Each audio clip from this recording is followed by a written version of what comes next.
ଏହି ଖେଳଟିର ନାମ ହେଉଛି ଖେଳି ଖେଳି ଲେଖି ଶିଖିବା। ଦିଆଯାଇଥିବା ଖେଳ ଦ୍ୱାରା ପିଲା ଧୀରେ ଧୀରେ ଲେଖିବାକୁ ପ୍ରସ୍ତୁତ ହୋଇଥାଏ।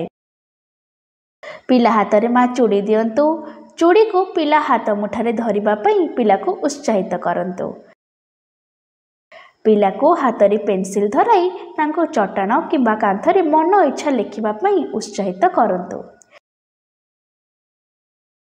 ପିଲାକୁ କାଗଜ ଉପରେ ବାମରୁ ଡାହାଣ ଏବଂ ଉପରୁ ତଳକୁ ପେନସିଲରେ ଗାର ଟାଣି ଦେଖାନ୍ତୁ।